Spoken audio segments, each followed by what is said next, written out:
अस्सलाम वालेकुम viewers, welcome to my channel. कैसे हैं आप सब? उम्मीद करती हूँ खैरियत से होंगे। नए आने वाले व्यूअर्स से गुजारिश करूँगी कि मेरे चैनल को सब्सक्राइब करें और बेल आइकन को प्रेस करें ताकि नई आने वाली हर वीडियो की अपडेट आपको मिलती रहे। हम पढ़ रहे थे हिजाब नावल, जिसकी राइटर है आमना खान। बिल्कुल ठीक कहती हैं आप महानूर, सब्र से बड़ा कोई इंतकाम नहीं होता। खुदा बहुत बड़ा है, बहुत रहीम है, वो माफ़ करता है, मगर जब उसके किसी बंदे पे ना हक किया जाए, उसको लोगों में रुसवा किया जाए, तब वो अपना जलाल दिखाता है।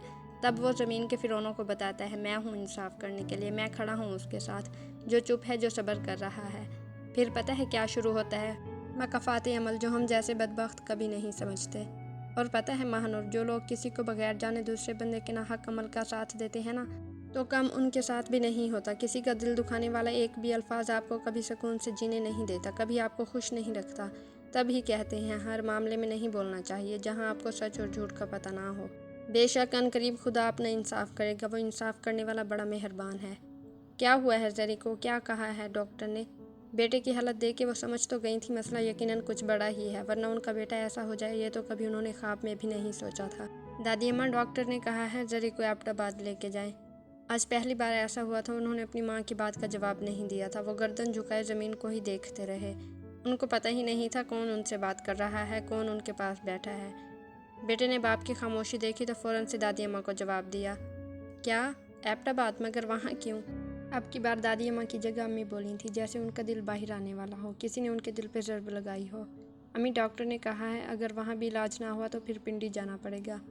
मतलब मेरी बेटी बहुत बीमार है। उन्होंने एक नज़र अपनी बेटी को देखा जो आंखें बंद किए लेटी थी, जिसको देख के अंदाज़ा नहीं लगाया जा सकता था वो जिंदा है या मर गई है।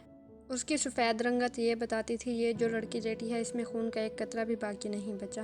वो बहते अश्कों के साथ बेटी के पास गई, उसका माथा चूमा, उसके बाल पीछे किया, दुपट्टा आगे किया जो सर से थोड़ा सा पीछे हो गया था। वो लेटे हुए भी बापर्दा थी, पाक थी, उसका एक बाल भी किसी नामहरम ने नहीं देखा था। उसकी बेहोशी में भी उसकी माँ ने उसके सर से दुपट्टा नहीं उतरने दिया था। वो ऐसे ही दुपट्टा लिए लेटी थी कि उसका एक बाल भी कोई ना देखे। ज़रमीना, ठीक हो जाओ ना, देखो सब परेशान है, तुम्हारे बाबा जान कितने परेशान होते हैं तुम्हारे लिए, कब आंखें खोलोगी तुम? उन्होंने रोते हुए उसका हाथ पकड़ा, जिस हाथ पे जगह जगह सुइयों के निशान बने थे, जैसे किसी ने उसके हाथ पे जगह जगह सुइयां चबोई हों। उन्होंने उस हाथ को अपने मुंह के साथ लगाया, फिर अपने लबों के पास ले गई और ऊंचा ऊंचा रोने लगी, जैसे उनकी बेटी मर गई हो और उन्हें अचानक इत्तला मिली हो। रुकैया मेरी बच्ची, हौसला रखो। दादी माँ बेंच से उठ के उसके पास गई, उनको अपने दिल से लगाया, अपनी पोती पे एक नज़र डाली और आंखें बंद कर ली। उनको लगा अगर वो दूसरी नज़र डालेंगी तो वो यहीं नीचे गिर जाएंगी।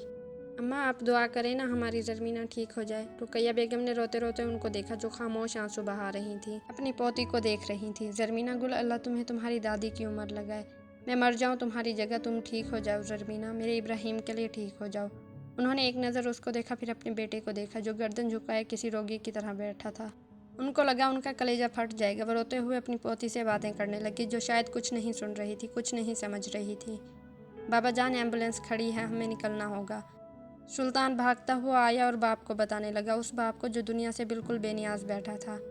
लाला गुल, उसने बाप के बाद भाई को देखा जो बाप के बिल्कुल साथ बैठा था, बाप की ढाल बना हुआ था। ठीक है सुल्तान, आओ ज़रमीना को उठा के स्ट्रेचर पे डालते हैं। जी लाला गुल। वो दोनों बहन के पास गए जो बिल्कुल बेजान लेटी थी। दोनों ने एक नज़र बहन को देखा, अपनी नम होती आंखें साफ की। वो दो भाइयों की इकलौती बहन थी। शहाब उसके सर वाली तरफ गया, उसका माथा चूमा।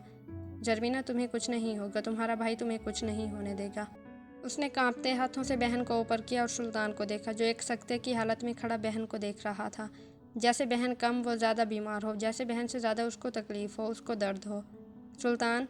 शहाब ने एक नज़र उसको देखा, बहन को वहीं छोड़ा और भाई के पास गया जो उसके पैरों वाली तरफ सकते में खड़ा था। तू क्यों परेशान होता है, हमारी गुड़िया ठीक हो जाएगी यार। उसने भाई के कंधे पे हाथ रखा। वो जो सकते में खड़ा था भाई से ऐसे लिपटा जैसे उसको किसी चीज़ का डर हो, जैसे उसका दिल कांप रहा हो। लाला गुल, हमारी गुड़िया कब ठीक होगी? सिसकते उसने भाई के सीने से लगे बस इतना ही कहा और फिर फोड़ फोड़ कर रोने लगा। ठीक हो जाएगी, मैं दुनिया ऊपर नीचे कर दूंगा, उसको ठीक करूंगा, ये ठीक हो जाएगी। उसने भाई के दोनों बाजू मजबूती से पकड़े और खुश्क आंखों से बहन को देखते हुए कहा, अगर आप लोग ऐसे हिम्मत हार जाओगे तो माँ बाप को कौन संभालेगा तुम्हारे? अम्मा ने अपने आंसू साफ करते हुए उनकी तरफ देखा। दुआ करो, अपनी बहन के लिए दुआ करो, वो ठीक हो जाए। बाबा जान, आप ना हो परेशान, गुड़िया ठीक हो जाएगी।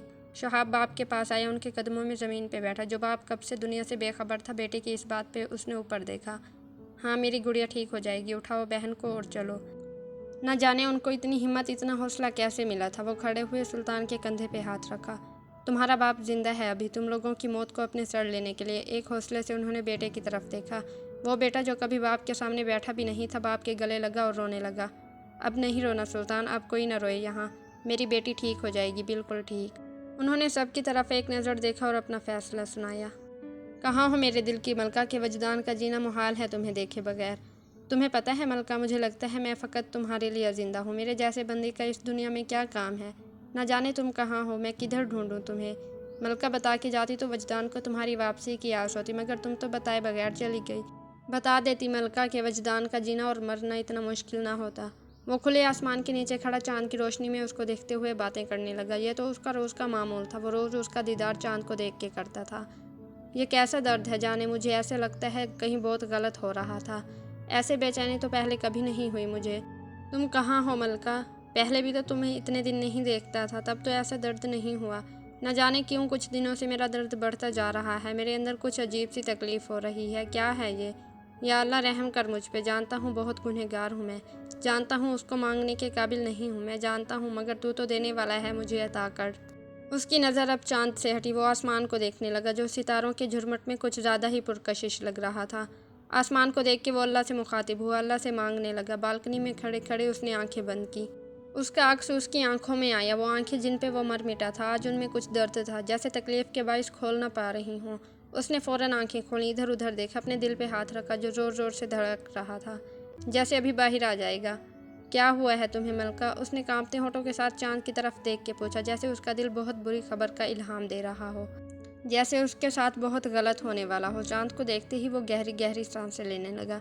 अपने हाथ घुटनों पे रख के वो झुक के खड़ा हुआ, आंखें बंद की। आंखों से पानी निकल के फर्श पे गिरने लगा। ए मलका, कहाँ हो तुम? वो ऊपर हुआ, आंखों की नमी को साफ किया। बाबा जान, एक मिनट। वो एम्बुलेंस में स्ट्रेचर अंदर ले जाने ही लगे थे कि सुल्तान एकदम रुक गया। उन्होंने बहन का स्ट्रेचर भी किसी गैर मर्द को पकड़ने नहीं दिया था। सर की तरफ से एक भाई ने पकड़ा था और पैरों की तरफ से दूसरे भाई ने। उसके ऊपर ऐसे चादर डाली थी कि उस पर किसी की नज़र ना पड़े। क्या बात है सुल्तान? इब्राहिम साहब ने उसको रोकते हुए उससे पूछा।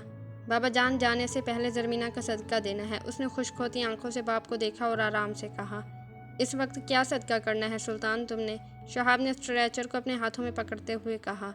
भाई एक मिनट। उसने शहाब की तरफ देखा और फिर इधर उधर देखने लगा, जैसे वो किसी को ढूंढ रहा हो, किसी का मुंतज़िर हो।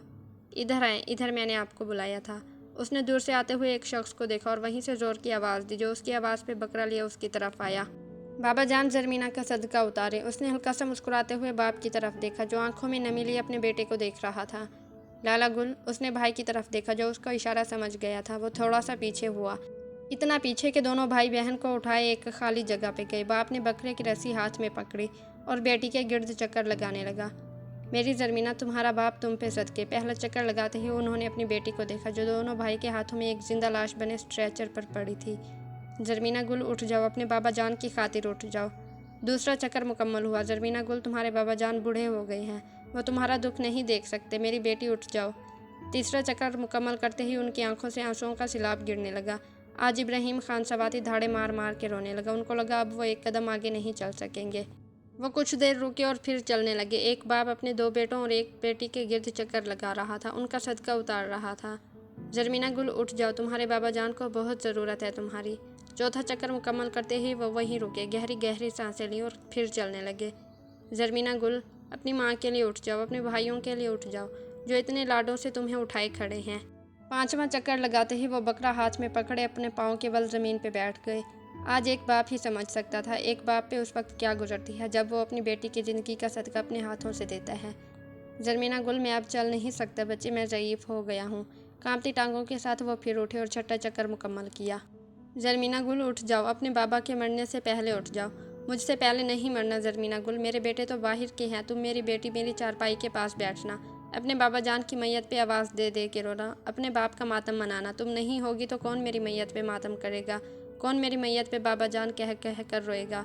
मेरे बच्चे, बाबा जान से पहले नहीं मरना। आज एक बाप अपनी बेटी का सदका उतार रहा था, अपनी बेटी के गिर्द 7 चक्कर लगा रहा था। वहाँ पे मौजूद हर शख्स वो नज़ारा देख रहा था। वो मंजर हर एक को रोकने पे मजबूर कर रहा था। जो इमरजेंसी में जाने के लिए भाग रहे थे वो भी वहाँ रुक रुक के देख रहे थे। दो भाइयों को देख रहे थे जो अपनी बहन को हाथों पे उठाए आंसुओं का सैलाब लिए खड़े थे। आज लोग एक बाप को देख रहे थे जो अपनी औलाद के गिर्द हाथ में बकरा पकड़े 7 चक्कर लगा रहा था। न जाने उसके सदके में बकरा कुर्बान कर रहा था या अपनी जान। अम्मा, आपने बहुत अच्छा किया जो मेरे साथ आ गई, फिरोज़ साहब ने माँ को हाथ से पकड़ के बेड पे बिठाते हुए कहा। मेरा एक सेकंड दिल नहीं लगेगा यहाँ फिरोज़, मेरा दिल उधर ही मेरी ज़रमीना गुल में होगा। अल्लाह मेरी ज़रमीना को ज़िंदगी दे बस। उन्होंने रोते हुए दोनों हाथ ऊपर किए और दुआ मांगने लगी। अम्मा, वहाँ भी तो आप नहीं जा सकती थी ना। इब्राहिम बेचारा खुद ही नहीं संभाल सकता, वहाँ सफ़रों में आपको कैसे संभालता। ना जाने उनको कितना वक्त लगे उधर, क्या पता वहाँ से पिंडी या पेशावर भेज दें ज़रमीना को। उन्होंने परेशान होते हुए माँ को कहा जो कब से दोनों हाथ उठाए बैठी थी। ठीक कहते हो तुम फिरोज़, बस मैं यही कहती हूँ मेरी बच्ची ठीक हो जाए, ठीक हो कि घर आए, मेरी ये आंखें उसको बोलता हुआ देख लें। बहू, आज मीठा पकाना, उस पर दुआ करके पूरे मोहल्ले में बांटना। उन्होंने आंखों से आंसुओं को साफ करते हुए बहू को कहा जो उनके पास ही बैठी थी। अम्मा, मैं खुद ज़रमीना की सेहत याबी के लिए ख़त्म पढ़वाऊँगा, मैंने देगों का कह दिया है। कल मस्जिद में कुरान खानी करवाऊँगा मैं। अल्लाह इसके वसीले से हमारी बच्ची को ठीक करे, आमीन। आपने बहुत अच्छा किया, अभी तो वक्त नहीं है, इंशाअल्लाह मैं भी कल घर में कुरान खानी करवाऊँगी, अपनी बच्ची के लिए दुआ करवाऊँगी। बहुत अच्छा सोचा है तुम दोनों ने। जब तक ज़रमीना घर नहीं आ जाती फिरोज़ रोज़ मस्जिद में कुरान खानी करवाना। अल्लाह मेरी बच्ची को ठीक करे। ज़रमीना, अल्लाह तुम्हें सोते हुए भी दूर ना करे, खुदा तुम्हारी आंखें मुझसे पहले ना बंद करे मेरी बच्ची। अम्मा, नहीं रोएं आप, आपकी तबीयत ख़राब हो जाएगी, बस आप दुआ करें। फिरोज़ साहब माँ के करीब हुए, उनकी आंखों से आंसू साफ करने लगे। पलवशा, ज़रमीना गुल की यूनिवर्सिटी की दोस्तों को भी बताओ, उनको भी बोलो हमारी बच्ची के लिए वो लोग भी दुआ करें। अम्मा, मेरे पास तो उसकी यूनिवर्सिटी की किसी भी सहेली का नंबर नहीं है, उसने उनकी तरफ देखते हुए कहा। बस अम्मा जी, आप ही दुआ करें, वो ठीक हो जाएगी, आप परेशान नहीं हो, फिरोज़ साहब ने उनके पैर दबाते हुए कहा। नींद उसको नसीबों से ही आती थी, बहुत कम ऐसा होता था वो सोए और चैन की नींद सोए। वो उसको सोचते सोचते कभी ज़मीन पे तो कभी सोफ़े पे सो जाया करता था। आज भी ऐसा ही हुआ था, वो ज़मीन पे ठंडे फर्श पे सोया था। वो उसके पास थी, बिल्कुल पास, उसके बाजू पे सर रखे बाल खोले लेटी थी, उसके दिल की धड़कन सुन रही थी। उसको अच्छा लगता था उसकी सांसों को अपने अंदर उतारना, उसके दिल की धड़कन सुनना। शाह जी जाने शाह। वो उसकी तरफ मुड़ा था, उसने अपना मुंह छुपा रखा था, वो उसके दिल पे सर रखे लेटी थी, वो उसका चेहरा नहीं देख पा रहा था। एक बात पूछूं मैं आपसे? आज के एपिसोड का इख्तिताम हुआ, मिलते हैं नेक्स्ट एपिसोड में आपकी दुआओं के साथ, तब तक के लिए अल्लाह हाफिज़।